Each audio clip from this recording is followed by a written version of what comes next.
Coming up on Running It Back, a return guest, independent movie industry talk, and a fun surprise guest edition. If you haven't subscribed to the channel on YouTube, go ahead and do it. Just click it. Every subscriber counts, and I'll even give you a second to do it right now. See, you just subscribed. Speaking of YouTube channels, my friend comedian Franklin Yee has a new series called Mid-Heat on YouTube, which I've actually been a guest co-host on for a few episodes, so go take a look at that while you're in the browsing mood, why don't you? Today on the show, film maker and old college classmate Jacob Snovel returns to the show. He's got films coming out, he's a new father, and I had to ask him about his Denver Broncos now that football is all over. And get ready for a little surprise about halfway through this one. You're not going to want to miss it. Here is me and Jacob Snovel on Running It Back.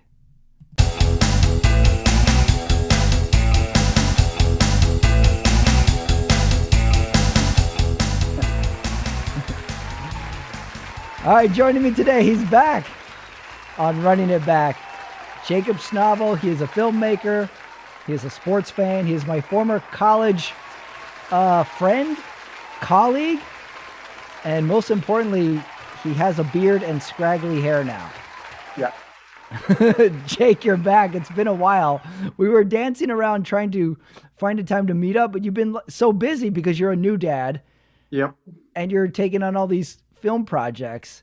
Yeah. And you're working on something, I think, in the last few months, which is why you couldn't get together with me here. So what do you think is harder, actually filming a film or being a dad? Well, being a dad, because everything has much bigger implications. Oh, is that right? Oh, okay. Yeah. All the time, all the moves around. You know, my daughter's 18 also. So I started early and I started late. And my son is 16. So we're doing all the big things right now. Wow, you've got these two critical ages on both ends of the spectrum. That sounds really difficult, I gotta say. Yeah, 3 of them. Oh my God. How are your kids doing with the newest little one? What do they think of all this? Oh, they love it. I mean, Emerson, my daughter, is like, crying every chance she doesn't get to be around him. And then my son, he of course is playing it tough. He can't be, bothered by infant people that he looks cute holding. So, but once he's around him, he just melts. So. Oh, really? Yeah. What, like, as a parent, like, what differences do you notice between your son and your daughter? I mean, they're close enough in age. Yeah. You've got the boy and the girl. Yeah. What differences are you noticing in that regard? Oh, I mean, it's really that's an interesting question. It's really like the difference in how they have to operate in school and stuff like that. My son is 6'4", blonde hair, blue eyes. So Oh, wow. things come pretty easy. Is that right? It was height this whole time? Oh yeah, it was high. And that look. He's got that, that super ice cold, cool look. And then he's a math genius, and an athlete wherever he wants to be. So that's interesting. And also he's very much like me, like does not want to be known as, nobody can figure him out is the big goal. And he likes that, huh? Oh yeah. You don't want to be figured out. Oh, wow. What a mystery, this kid of yours. Yeah. Man, 6'4". Where did this height come from? That's insane. I guess it's me and evolution. I don't know. I'm 6'4". And he's, what'd you say, 16? Yeah. Yeah. Oh my God. And he's into sports. Well, that's good. Yeah, for sure. Because remember, there was always that one kid in high school who was really tall but had no sports inclination at all. Right. And we would all just kind of sit at him in wonder and be like, why don't you try or do something? And like, no, I don't like it. How do you not like it? Wow. That's crazy. I mean, that's driven him. He quit basketball And I think it's because he's 6'4", and everybody asks, "So you play basketball?" He's like, Uh-huh. "Oh, you know what? No." Wow, gee, what a mystery. He has like quit a sport just to be in spite of people asking him if he plays that sport. Yeah, that definitely comes from me. Wow. And what about your daughter? What is your daughter like in comparison? Oh, she's Miss Art comes easy to her. Hmm. Acting is like she's a brilliant actress in her own right. But you know, also kind of doesn't want to spend the time uh taking advantage of what I could roles I could get her into and give her because she Uh-huh. wants to do things. But she's decided that she wants to go into quantum physics. What are these children So you're raising? You're raising a couple little Oppenheimers in your house here. yeah, right. It's really wild. Wants to go. I don't think anybody's ever said the phrase, I want to go into quantum physics. I know. I've never heard that. She just got this she just won this huge scholarship, and it was in front of like the entire chamber of city of commerce and the lieutenant governor and all that stuff. And they read her bio and where she was going to college and what she was going to go get into. And the speaker is a guy I know from high school, Hmm. prominent guy in the city. And he was like, I did you just write this major down so that I would have to say it and get and struggle just like getting it out of my mouth? It Oh was my great. God. Yeah. Wow. Well, that's awesome. You're quite the proud dad. Oh And it man. makes me be very concerned for the newborn kid you have. Be like, look at these standards this kid has to live Yeah, up to. I Your know, son's right? 6'4", your daughter's acting and doing quantum physics. Yeah. This newborn, oh my God, God forbid if he ever drives a forklift. That's gonna be it. Well, what's funny is his mom is like also a very talented actress, working actress, and director of stage and all that stuff. So and like a musician and stuff. So Arlo's gonna have his own like pathway definitely to forge and plenty of places to be good at things. Yeah. So I'm Well, excited for yeah, well, I hope so. With a name like Arlo, like you better be good at some yeah. shit. Oh yeah. You are king of these odd names for your children, Jake. Yeah. It better be great at playing the guitar or driving a Hmm. forklift. You better be the Yeah, best. that's right. What's the biggest hurdle that you have with the two older kids? Like, what is the biggest fight you two will battle against? Is it curfew stuff? Is it friends? Is it like interests? Like, what do you guys battle on? Yeah, for my daughter, it's definitely she's sneaky. It's Mm. curfew. It's like, being her own woman. Absolutely. Absolutely that. And I'm just trying to like hang on for dear life and give some sort of boundary to like, all right, you got time to fail at other things Hmm. later on in life. She's trying to grow up fast. And then for Cooper, it's like um, just keeping him active and stuff because he wants to hide out and like do his own thing. Watches a lot of Hmm. YouTube, so he's definitely seen your stuff.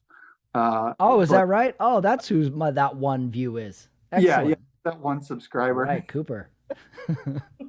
Well, let's bring him in. He's in the waiting room, everyone. Cooper Snovel. Yeah, Oh, that's interesting that he kind of is a little bit more, what would you call it? Solitary. yeah, yeah, Yeah, which makes sense. That's usually a male trait, and the female's a little yeah. more social and stuff like that. Yeah. What is he into on YouTube? What does he watch? Um, you know, what's funny is he definitely brings out the Bronco talks on YouTube when I'm in the living room or when I'm cooking and stuff. That's what he Uh, throws on because we definitely connect there. But he's a stats guy, so hmm. he loves to watch all the stuff around like the Oklahoma City Thunder, the Broncos. Like there's a Hmm. few guys that are really fun with that stuff, and then there's conspiracy, not conspiracy, but more like what's that one that's like film theory and food theory and all those ones. Uh, Uh-huh. Wow. so Kids are yeah, into weird I shit know. these days. I guess they always were, but now there's at least an avenue for them to research it. Like, Yeah, especially like I've noticed it with sports because I know lots of young people who are into sports, but not necessarily playing it. Like they're into the yeah, stats and the analytics of it. Like yeah. I thought like as a young kid, the only thing you could be into with sports was playing it. And Right. I knew I was done with sports like the moment I went looking for shoes and they weren't basketball shoes. You know, I was like, I need to buy some new shoes. I'll Yeah, get these regular Vans. I'm like, wait, am I not getting shoes to play ball in? I think I've given up on sports. I'm That's how done. I knew it for me, you That is know? so. Yeah, you got to find that hard shoe, and that's a whole new. That's a Yeah. whole thing. Yeah. I was like, I guess I've given up on that dream of being in the NBA because I bought regular shoes and not shoes to play ball in. Cause that was all Yeah, everybody bought. Like in school, it was like, yeah, I'm getting some new shoes. Oh, are you gonna get basketball? Like what basketball yeah, shoes are you get? yeah. He's honestly, he's also way ahead of me on the sneaker game too. Like he's got Mm, some Jordans that are purple and yellow, and I'm like, mhm. hey man, can I borrow those for this like red carpet thing? And Yeah. he absolutely not. No, I can't. Oh, wow. Yeah, the sneaker thing is another thing kids get into. It Yeah, is like this sports, fashion, pop culture thing. I do another show where we do sneakers and I'm like the little co-host and I'm like, how do you spend time with this? Like yeah, are you actually wearing these? How do you clean them? What yeah. is the point of this? Yeah, it's very interesting all the avenues you can have in sports that are not related to actually Right. playing the sports. And makes me wish I sort of knew this earlier in life. Like you can still be part of sports. Like how many like I got fascinated with it when you hear about like a NFL coach, offensive coordinator or defensive coordinator, whatever, and they're like just grew up coaching. You know, I'm Yeah, like, yeah, wait, you didn't burn out in some D3 school? Like, no, you just went through. Well, that's it. That's interesting. yeah, You know, and it seems like kids are like have that in them early these days because there's just yeah. a wealth of information on YouTube that they can just subscribe to and they're just in it. Even They're video inundated in it. even video games. Like I realized how Yeah. much like I didn't learn to play football until I started playing NCAA football on PlayStation 2. Hmm. And then I was like, Right. That's a good oh, point. well, that's why I was not, that great. Hmm. There is And essentially a master class waiting for you in a video game format, which is yeah, like that's what always drives me nuts when I watch football and the coaches like blow the timeouts at the end of the half or yeah, something. Like, dude, you've been playing Madden since you were 8 years old. yeah. You You grew up, should know this you should by definitely and clock management. clock That's management is just like 101 yeah, Madden. You play Madden enough, like you know how to manage the clock. It drives me yeah, crazy that they yeah, don't know this. So, yeah, right. I'm with you. The video games alone is just a wealth of information. I mean, that's probably where, you burn out too, because like, or you didn't know this other stuff existed because like I peaked at NBA Jam. Mm. And then he's playing 2K and the cutscenes are dealing with agents and sneaker deals and stuff. Hmm. Yeah. Amazing. Yeah. There's video games has advanced so much. You can go on YouTube and you can watch other people play video games and be Right. fascinated by it. Yeah, I would have done that. I Probably was would have trying too. to like record Little League World Championship baseball while I Yeah. was playing the tournament. I'd record it on VHS and then try to, Right. announcer and Yeah, stuff. yeah, I would try and do little shit like that. I was like a little secret AV Yeah, geek guy. I was like, how can you record from the yeah, TV? You know, and then that became like, who else knows about this? yeah. You know, I thought I discovered how to record sports night on TV Right. at That age was 13 so I could rewatch it. What's the film project you're working on lately? Because you've been at it for multiple months at this point. Oh man, all kinds of stuff. So we made this movie called Reverence, which is like a little crime thriller, and it's like super dark and all that. But I managed to, I built up this team around over the years, and I managed to put them into place ahead of time, and then bring them to Chandler, where I've got all the resources. Hmm. That's and we set up shop like on Main Street, and then I had a Chandler team that was in charge of just like connecting us to all these resources and everything. And it was a huge production. We punched so far above our weight. We shot through the month of December and just had a great time. So we're wrapped on it. I think we're going to go get one more shot that we kind of missed out on a stunt.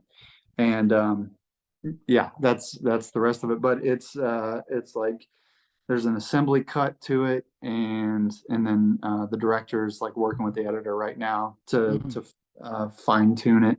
But we're kind of targeting for like a July premiere, and then see if it's a festival thing or if it's just a Mm. normal programmer. Before that, I got to test, a few more people in the pipeline. I'm now like treating it like an engineer, on Hmm. a like a TV thriller, a TV movie thriller, and that was, I guess, August or September, and then we just went through it so fast and so cool. It was amazing. But yeah, those teams like worked together really hard and put together that movie pretty quickly. So that's out there, like, trying to see where we can find a home for it. And Yeah. then Reverence is, a few months away from doing the same thing. And then we're going back in April to do this like Killer Joe or Fargo style thriller that we got some stars attached to. So Oh, we're putting them back in place. yeah. Uh, So you got a lot of stuff in yeah. the hopper here, a lot of balls in the air. Where does start with like the Reverent one that is slated for July? So Yeah. after you finish it, you're right, you're here with it right now. Where does it go now? Is it an independent film you're looking to sell it to somewhere by getting in a festival? Where do you see the strategy right now? Yeah, so it doesn't have like major names attached to it. It's got some names that like make it solidify it as like, this is a real movie and it looks like a real movie. So the potential for, because there's a lot of cool genre stuff involved, the potential for it to go to festivals and do, be at some cool festivals is pretty high. So Hmm. we want to test that out. But also, if it hits the right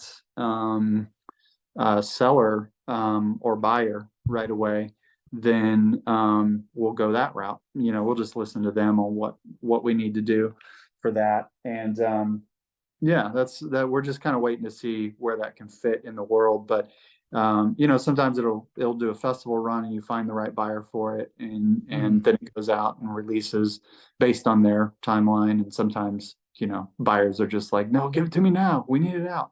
Oh, I So see. Yeah. yeah. Is there a particular festival you're hoping for? Is it one of those things where you cast a wide net and whatever you get in, you get in? Or is there one festival that like every filmmaker or you in particular, like that's the one, if we get in there, that'd be great that you're hoping Yeah. for?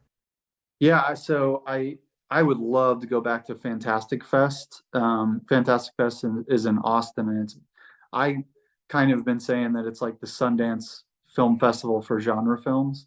Mm. Just because everybody shows up there, there's huge movies, and it's not really a market. It's really just a good time with a lot of people that make cool movies. Hmm. That would be great. It's not necessarily as genre heavy as it needs to be to fit in there perfectly, but I think it's got a lot of elements that would make it, something cool for them to have, Hmm. and for me to be able to return with something that's, you know, I've been there several times with Mickey Reese movies, and it's just sort of those are art films heavy in genre Uh-huh. or weirdness that makes it Yeah. fit so well. So for this one to be more story oriented and plot oriented is would be cool to like say, hey, we've got I've got some other stuff that Yeah. you Oh, know I see. in that Yeah. world.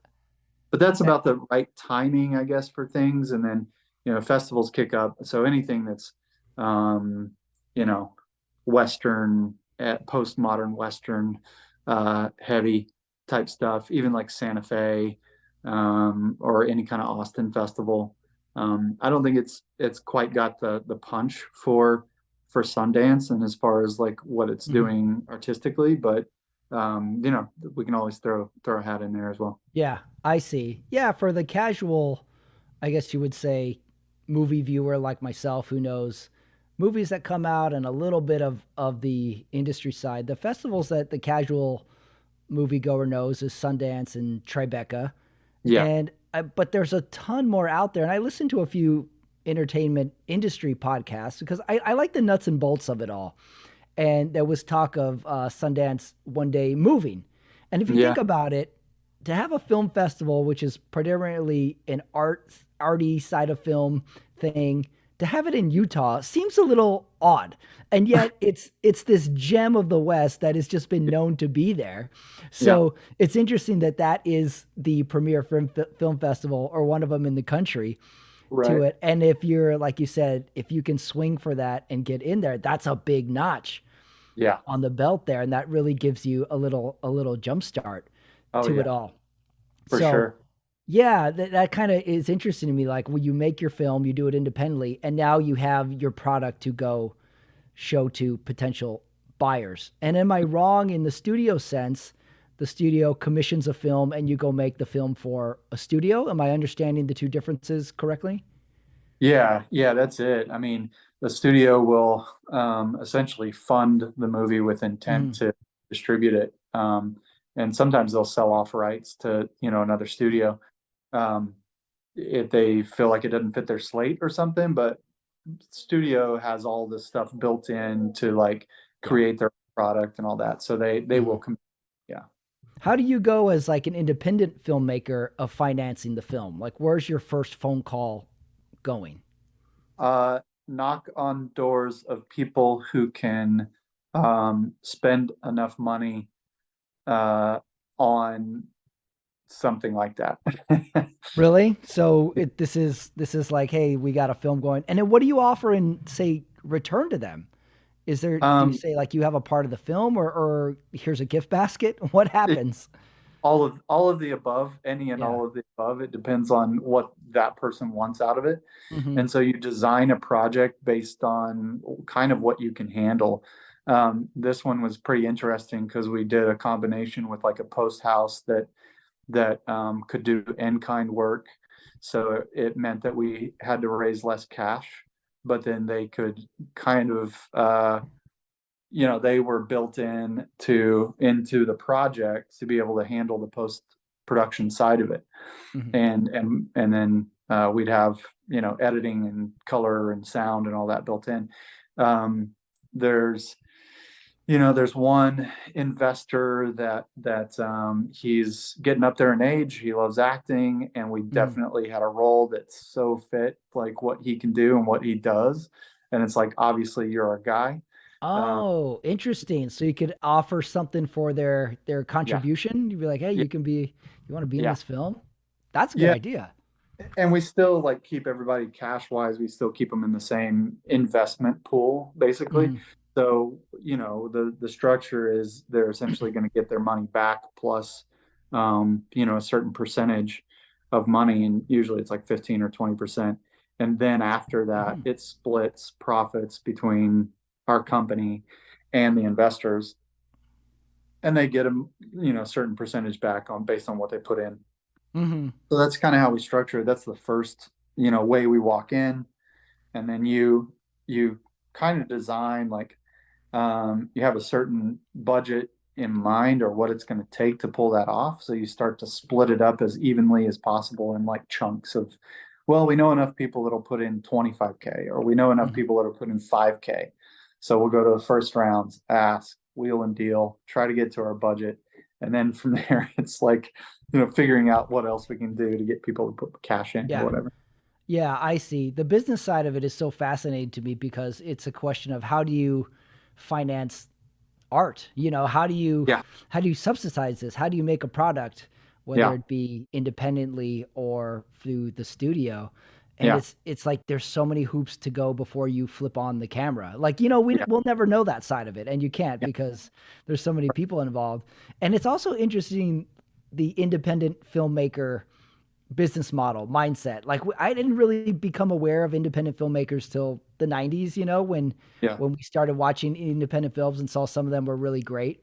And then we discovered a majority of them kind of sucked. We're like, oh, okay, it's this range. Yeah. It just kind of carries, and we just got out of the strike here on the West Coast, and you kind of realize like everyone came with some sort of ambition, and like, Mhm. okay, not everybody can get to make these major films, but that doesn't mean people are still don't have the ambition. Like, I'm gonna Right. go make something, and with technology improving, like cameras and access to editing software, you can go educate yourself and just start making shit. Yeah. I see so many just little groups of like 22-year-olds around town. I'm like, what are you guys doing with that camera over there? What are you guys do? Like, you guys are doing something. Yeah, I know you Yeah. guys are doing something. What are you guys up to? Yeah. That's it. What were you inspired by independent filmmakers in the 90s? Was it that specific to you? What were your thoughts early starting out? Because would you say you're primarily a director of films or do you wear all the hats? I I wear all the hats just because I'm around it. My thing had always been storytelling. Like that's the way I was raised, is just raised in imagination and storytelling, and storytelling's important and it matters to people. And so, like my first like walk into this thing was acting, Hmm. being on stage, and then I realized I could pick up a camera and do some acting on Yeah. camera to tell that story. And then I realized, oh, I could get other people to do things, Hmm. which became directing. And I was always a writer. Wow, you Uh, sound like Jim Jones, Jake. It's oh, like, I can get other people to do things. yeah, yeah, maybe, certainly. maybe not that big of a delineation, or one just has better intentions. Yeah, yeah, exactly. I mean, Mhm. we are all razor's edge for True. based on tensions for sure. Yeah, you Because have to it's be a little insane to yeah, dive into the entertainment industry. So we all got yeah, a little bit of that in us. yeah. I mean, all of it's. I came across when we were doing a heist movie, I realized how much every day in filmmaking is a heist Mm, because you are plugging in people that can do a certain job into certain things, and you're yeah. like, sneaking into one area or doing a deal that gets you into one area and opens a Hmm. different Hmm. and just Yeah. all stuff. But Yeah, that's a good point. I don't know if you make another heist movie. I would really like to be the wheelman. Not in the movie, just the wheelman in general. Like, let me make yeah, the taco run. Let me go deliver some stuff. Just I can be the wheelman. I'll be we the guy that says like, let's go, 2 minutes, 2 minutes, let's go. I want to be that guy. I mean, uh, let me tell you, Hmm. we've been there. All right. Yeah. It's where's Peter Green? We heard he's at a bar with one of the extras. Like we Mm, gotta find him. Go let's in there. go. Yeah. That's right. Yeah. Yeah. Don't come And back without Peter Green. right. And at some point, I want to call someone a dumb motherfucker. You Oh dumb yeah. motherfucker. And then I Oh, speed off somewhere. yeah. Yes. Arlo's here with me, by the way. That's if you hear the talk. You got your little kid. Wow, Yeah. you're training them. Did Yeah. the strike affect you? It did a little bit. We attached a major star to a movie. We were able to attach him because the strike was looming, and so nothing was going on for him basically, Hmm. and so he and his team were more willing to say, "Oh, let's take a chance on this because we don't know they've loved the movie forever and they've wanted to be a part of it, but they've never been able to like corner out a window of time Hmm. for us." And so that actually gave us a window of time of like, all right, if we can line up everything to happen, then that's going to be the timing. And then what we found was we couldn't necessarily pull off all the same maneuvers with all the other actors we needed in place. Hmm. And so then it was hard to have that conversation. And even though we were able to go through like the SAG, details of how to get like the interim agreement and all that stuff, we got through Yeah. that. Then it became a matter of like how much everyone else was sure that we were doing everything correctly and having them have the Yeah. right conversations to move things forward. So it delayed everything enough to where they were able to get through the strike, and then the Yeah. big movies like took off right Hmm. away without the strike involved. There was another movie that had a WGA writer, and we actually got the screenplay written and from him before the strike went into effect. So that was all good, but we couldn't do much with it, like as Hmm. far as like getting revisions or whatever we needed in that way. But we kept moving forward. But then that involved SAG, and then that was the next hurdle, and then it involved like also the rebate in Oklahoma, which we qualified for. So it was just like this over, like every conversation required 4 or 5 more different conversations to fit in this puzzle piece. Hmm. And ultimately it was just slow enough to where it didn't time out the way it needed to. So yeah, I would say we were definitely affected there. But then on the other hand, it was like we knew that we were going to make some movies that were Hmm. outside of SAG, or that we were very confident, being an independent film, that we could get the interim agreement without a problem, because it's not Hmm. like, we're not selling off we're like pro SAG in this case, especially because we're not the studio system who are Yeah. really tied to streamers. So of course we'll give, actors whatever we want, because the streamers aren't helping us out much either. So Yeah. Yeah. You're truly the brick and mortar mom and pop, like put up yeah, your shingle.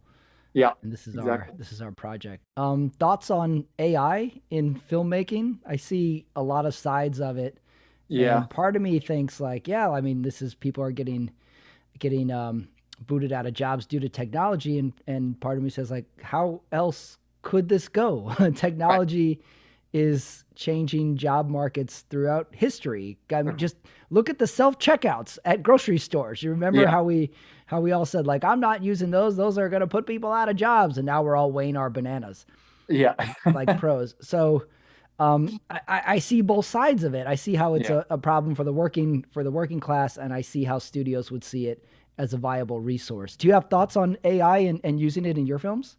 yeah. I do. I see it very much that way, of like the technology can help us, and I understand the fears of like it's going to put us out of work, but also like, if it's such a consumer based product that we're making, that if we're all dumb enough to watch an AI made movie and we care about that, like, then we weren't making good art in the first place. What were Hmm. we trying to do? I don't think AI will. I know that AI will never replace human interaction, human storytelling, because the only reason to tell stories is to get humans in the room and talk about their experience. If AI can do it, um, Hmm. who cares? And that's we almost see that in essentially the Bruce Willis. Forgive me Yeah. for name in about it, but geezer teasers. We'll put it that way. Geezer Mm. teaser programmer movies that go straight to streaming with these old action stars. It's Right. essentially an AI driven film. It's like, okay, how much will foreign markets pay to see this name?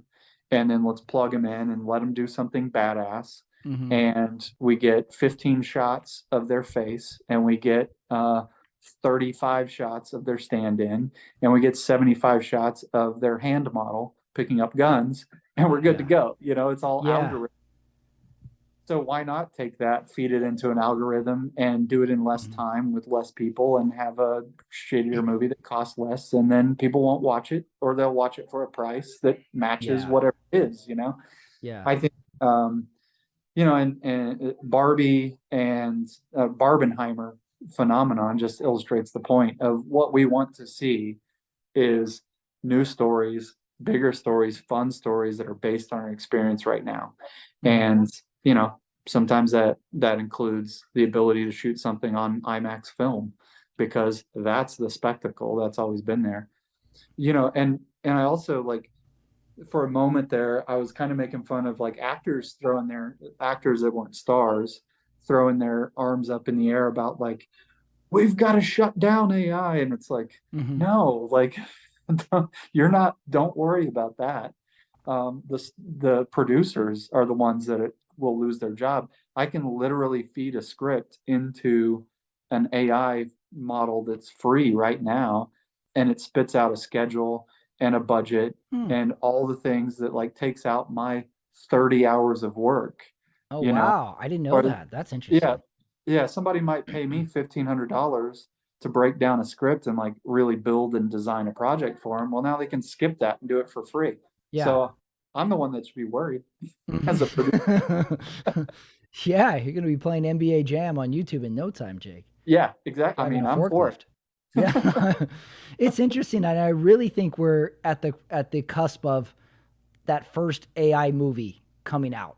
You Yeah. know, like say we're 16 months away from like this is our first ever AI movie, and it'll be split. People will be like, "Oh, this is the future," and some people will be like, "Oh, this is ridiculous." But people will go see crap. Never underestimate Right. people going to see crap for the spectacle of it.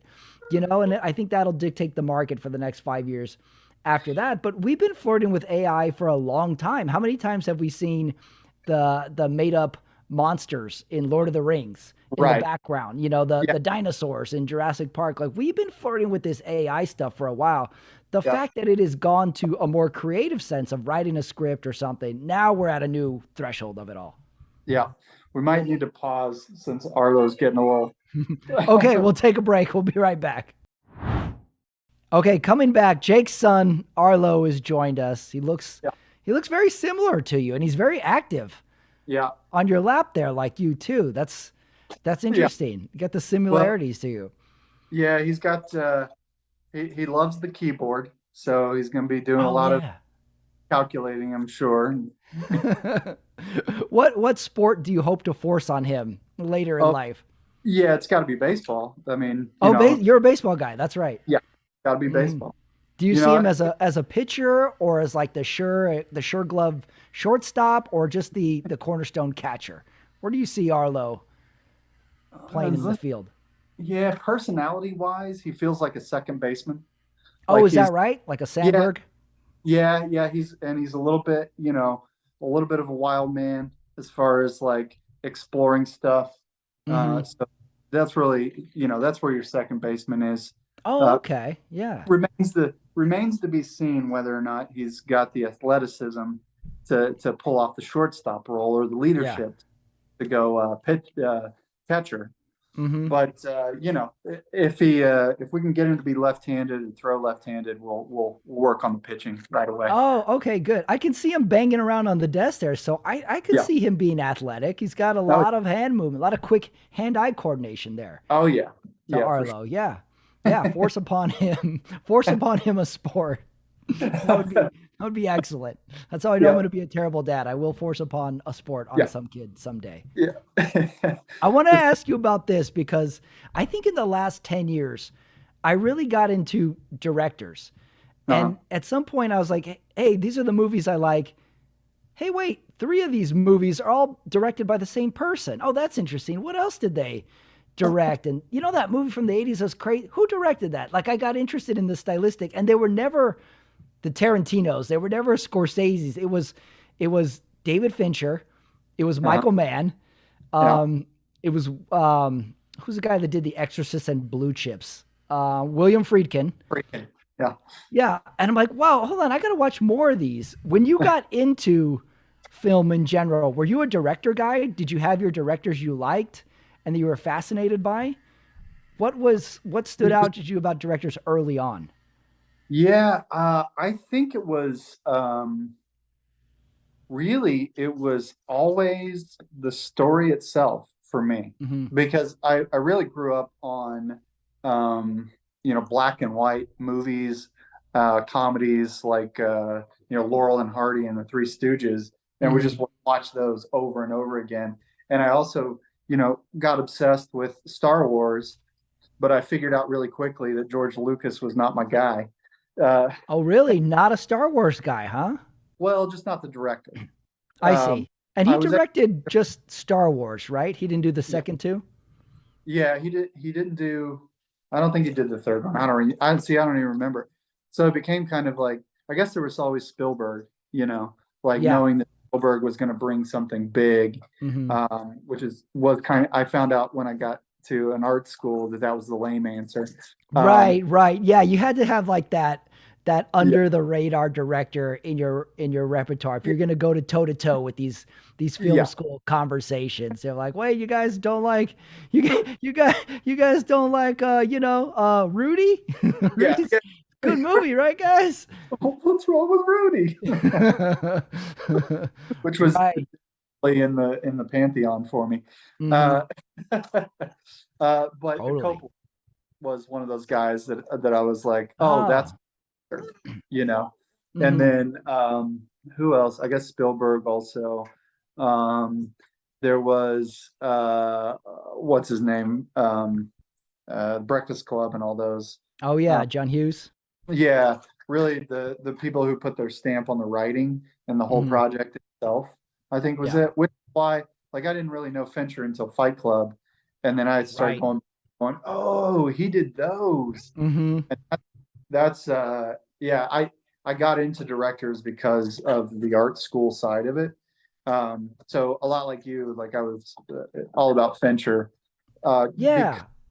he like there was a distinct style put on that, and Michael Mann as well.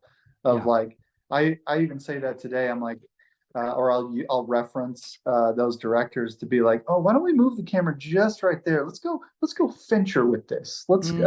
Or let's do Michael Mann. Just put the frame Yeah. right on his nose, right over here. Let's do some Yeah, Michael. yeah, yeah. Have him move slowly, no words, and keep it Yeah, wide on him, and then have him look at his tie. Yeah, yeah, yeah. yeah. You're like, you're kind of, I yeah. I was like that too. I was like, at some point, I'm like, these movies look similar, and then I started looking them up. I was like, oh, this is by the same. I was like, oh, you know that movie I liked and no one else liked? yeah. That's because that one director guy. Like, I love that movie, the Benjamin Button movie, Oh yeah, which is I think is Fincher, yeah, and I'm like, this movie's strange, and I don't know if it totally makes sense, but I like it. I like yeah, what he's going for here. yeah, And then also some of those movies, especially the Michael Mann movies, you find something new and interesting to watch every time you watch it. You're like, yeah. you know what? This is the storyline I'm the most interested in this time around. Right. It's Yeah. really interesting, like to revisit So late. movies Yeah. like that. Yep, it's so layered. It always goes deep. Every character has their own world. Hmm. You know, I love that part of it. Yeah, I watched the movie The Game recently, the Michael Douglas But yeah, one. And the yeah, whole time I'm just in there watching like, what would I do if someone ran the game on me? Like, yeah, first of all, what friends would do that for me? yeah. How would I start going through the whole thing in my head? I was like, how far would I last? And every time something weird happens, like in my life, I'm like, is someone running the game on me? That's funny. Gotta be happening, right? Yeah, that's that first question every time I watch that movie too. Is like, what friend could convince me that I was out of the game? Right. Am I in a game right now? Yeah, yeah, Right. That's kind of the my mindset as I watch it. I put myself in there. I think that for me, that's the mark of a good story is I start thinking like, what would I do if I was this guy? How would I yeah, get out of this heist? Or what would I do? What would be my role to yeah. it? That's kind of the mindset. Those are the movies that suck me in the most. They're never like ask me what the English Patient is about. I have no idea. I never seen it. I never want to see it. I don't care. Ask me the route they take in the movie Ronin. I'll tell you the route because I want to drive that route. I want to drive the car. I get That's interested in pretty good. these odd movies. Tony Scott was another one where I was like, holy Yeah, shit, I like 8 of these movies. I love Enemy of the State. I love what's the other one? Man on Fire. You know, these yeah, movies are like these really cool, stylistic, visually different yeah. pieces. And then they're interesting movies too. Yeah, that was the thing I always liked about both Scotts is they were always trying to do something completely different, Hmm. and some of them don't hold up over time because you're like, oh, everybody copied them, and now I see. now it looks cheap, but at the moment too, you're so like, what are they doing here? And Hmm. it's so cool. And then some of them are just timeless, but Yeah. And some of them too, like there'll be a movie somewhere I'm like, that's a cool movie. It's interesting. It doesn't get all the way there for me, but there's spots of genius in it. What yeah, happened to that director? And then that was just their one shot. Like you never heard from him again. I watched Behind Enemy Lines yesterday. oh And yeah, the first like 20 minutes not only is cool visually, but the music choices are not like the ones you'd expect. You're like, oh, I remember that song from 2001. That was right, under the perfect song for this. And yeah, then the movie falls off. And you're like, what happened to that director? Oh, he directed some music videos and then a video game, and then that was it. We never heard from him again. But it was a little bit in the realm of like, I could tell that guy was a Tony Scott fan. I could tell that yeah, guy did music videos before. And it yeah. didn't all the way get there, but there was some flashes in there, Yeah, you the know? video system's rough, man. I mean, I tend to question myself every time I'm going into a movie of like, all right, why am I doing this? Hmm. Because so many people you have to deal with. But then also when it's your job is to do something that isn't totally your own, and you have to understand every single motivation behind all of their choices that you're supposed to follow up with. It's just like so difficult. Mhm. It sucks. Yeah, it almost makes me think when I hear these stories of getting a film made, I'm like, how does anything get done? How does anything get made or greenlit or said, yeah, start on Monday? Like, how does anything get done? It's Right. really fascinating. Yeah. It's pretty amazing. Yeah. I can't even believe it. It's crazy that if the industry wasn't so profitable for people going to see, like, you would never start this venture. Oh, no way. It'd be all, it'd be all on tours.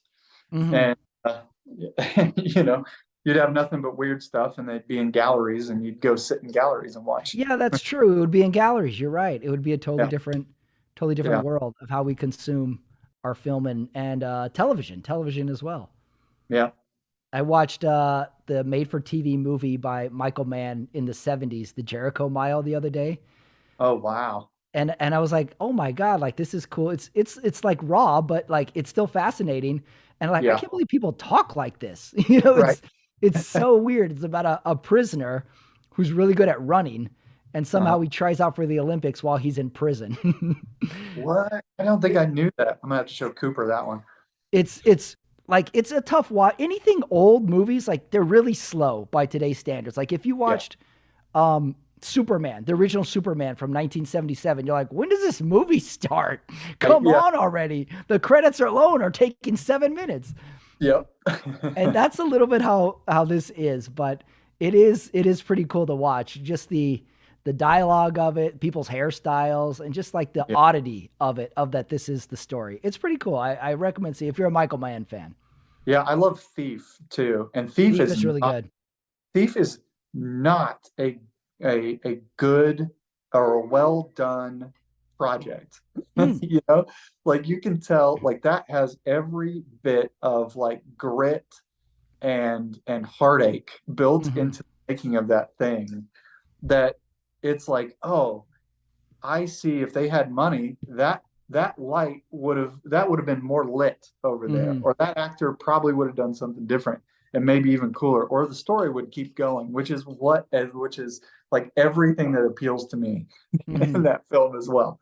Like I love Thief, and it's like what it is definitely Michael Mann just like gutting it out, making Yeah. that. He's just like from another planet. Like the way Yeah, he sees a scene or the way he captures the character. You're just like, what yeah, is this? Like yeah. people like I don't know anyone who ever acts like this, and yet I still believe that this person acts like Right. this, you know? Yeah.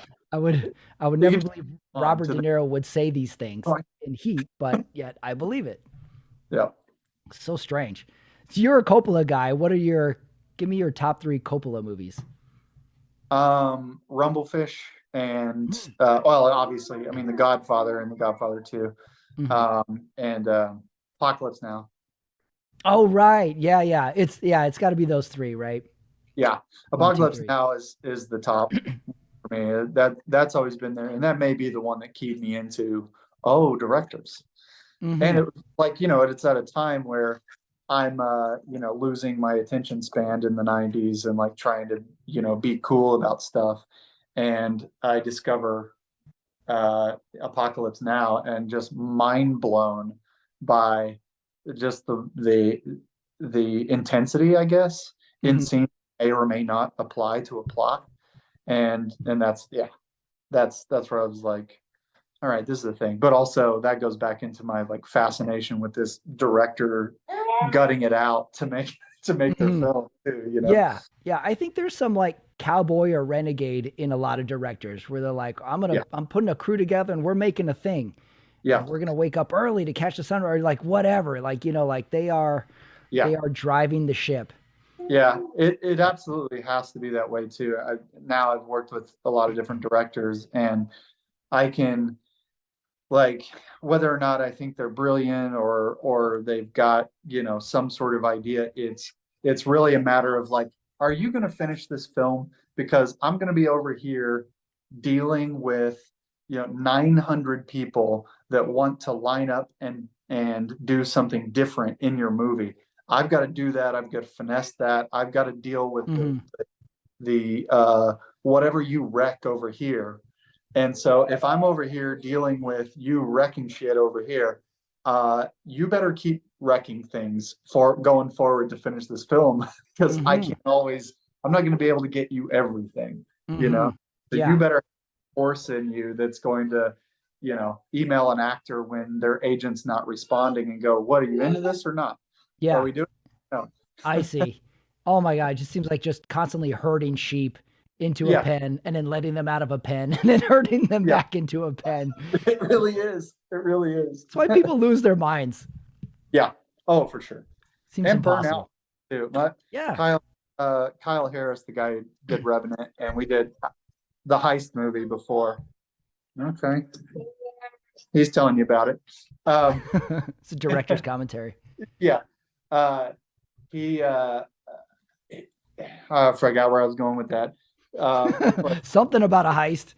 yeah, I don't know. He pulls Hmm. off heist. Oh, he always says that he'll relax into his seat after, we get on like 4 or 5 phone calls that are just, we're almost playing Moneyball, like that scene from Moneyball where we're like trading, they're trading phones and like trying to get Right. one thing. He'll like sit back and he'll just like relax and he goes, I should have been a novelist. That's like his quote. It makes you sort of rationalize why these directors don't direct a film for 5 years in between projects, or where actors like, he didn't really work for much of the 90s. You're like, oh, maybe that's why. Like, this is so stressful. They can't do it. Like, why was there a big gap in your work? These guys can handle it. They got enough money. Like, why would they put themselves through this? Right. Yeah. That's like people, people are so impressed with how many movies I've produced. And I'm like, yeah, I don't understand why I keep doing it. I can't. Like, I think it's because the director's there and they're going to get enough of it done. I have reasonable confidence in that. And I live in a cheap part of town. So, I can handle it for a little bit. Mm-hmm. Sorry. You just get, it's like, I'd imagine your motivation is like the wick of a candle. Yeah. And if you can get it to burn the longest amount of time, that's the best way. Yeah. Don't get it too bright. Don't fan it. Let it burn. Stay away. Yeah. Do you want to talk some football before we wrap it up? Yeah, sure. Okay, because the football season is over. I've consumed too much football. I think I'm one of the only football fans who's glad when the season ends. Because I'm like, okay, great. Now we can kind of take a break. I can assess myself. So I was a little bit of the belief that San Francisco lost the Super Bowl, but I feel like they essentially won the future. They're a young team. They had a good season. Speaking of future, as a Denver Broncos fan, what are your thoughts of the future? Because this is one of those teams that is no man's land right now. We don't know where they could go. What are your thoughts as a fan? I mean, I am lost in, like, emotionally. I'm like, this team sucks. Why do I follow them? They're too up and down. Get rid of the quarterback, And that's very Denver Bronco of me. Very Denver Bronco fan of me. So I'm trying to like withhold from that and really like figure this out, because also I remember, people said that about Elway, and I was always, I was all in for Elway all the time. Yes. You got to look to the past. You're like, where have I said this statement before? Yeah. And like I was so mad at like Denver Broncos fans for like calling for Elway to be traded or whatever. I was like, what do you mean? He's the greatest quarterback. But I've also been through the times of Tim Tebow, and they believed in Tim Tebow, where I'm like, he's the worst quarterback I've ever seen. Yeah. I feel the Brian Greasy era lasted like 2 seasons too long as well. Yeah. Right. I'm like, what am I seeing here? What are you guys seeing here? Why are they keeping him? Yeah. And that's sort of it. It's like, can this quarterback figure out how to be consistent, or like be cool with the rest of the team, or have a team behind him, and not be a douchebag half the time. And if he can do that, then I think we're in a great spot. Obviously, otherwise, it's like, let's go all in and let's just draft all quarterbacks and then trade trade them off to Interesting everybody else. strategy. That's where we should be next in the draft. Like we're like, you got to pick the most values. Like someone should just be like, dude, screw it. We're gonna draft quarterbacks every single round for 7 Right. rounds, and then we're This just is gonna deal out our assets. Someone should exactly just go total craziness in the draft one year. that's what I was thinking. It's like such a cool quarterback draft class Hmm. coming that I'm like, let's just make everybody else hurt Yeah, right. and see what they'll give us. Right. Like we've had the money ball. Everybody has their own money ball guy now. Yeah. Now, what's the next thing we need to start focusing? Like, where's the next analytics thing that we're like, you're actually better off drafting all kickers. And then you could like that lowers your salary cap. Then you use that to get the assets. Like we're at that stage next where we Yeah. need to develop the next thing. We've got like, this is what I'm known for is thinking Mhm. outside the box. Right. So I think it's time to pull it. I was like, what was that year? There were the two like high profile running backs or running or quarterbacks that were basically they were so good running. I can't think of their two names, so it doesn't matter. Anyway, Mm. I was we sh they should get on this. Somebody should get them on the same team and run a double barrel shotgun. You got a Oh, left interesting. run and you got a righty who can. Interesting. Yeah, that's a good one. How close are we to potentially having 2 quarterbacks on the field at the same time? Like I think I'm genius for coming up with this Mm. idea, and now I'm seeing it play out where the skill levels, and this is what I saw from the season, skill level of players are starting are where they need to be, and then the coaches knowing how to play and strategize against each other has become so good that what's happened is it's almost gone back to like a high profile uh, high school football team where any little error will make or break the team Mm. based on how they respond to that error. And like that's Oh. why like what's his name for the Chiefs? He's so good when he's pushed out of the pocket. And then sometimes he'll lean on getting pushed out of the pocket and Mm-hmm. make a Mm-hmm. mistake in there, and then they'll come up with something. And he's basically just flipping the ball places, Yeah, yeah. Jake, playing I back. will be the wheelman for this offensive coordination right here. Let me be the wheelman for this. Yeah. I It's like, think like we got to be close to at some point having an ambidextrous quarterback in the future. Like, what if oh a yeah, quarterback could throw with both hands? That would be a crazy advantage. right. Well, that's where I'm like, let's get two running quarterbacks, one left-handed, one right-handed, Oh, that's and a good idea. double barrel shotgun. Mm-hmm. Mm-hmm. I like Something's it. I like it. Jake, in your industry terms, it's a hit. yeah. I love it. All right, 3 questions that I want to wrap up with. Quick, pro or con? Russell Wilson. Is he a pro or is he a con? Oh, I think I know where this is going. A pro. I mean, Oh, I, one more what year? or what are you asking? Is he? Am I Are are for him? you are you for him or against him overall? Yeah. Overall, I think I gotta land with him because what do I got to lose?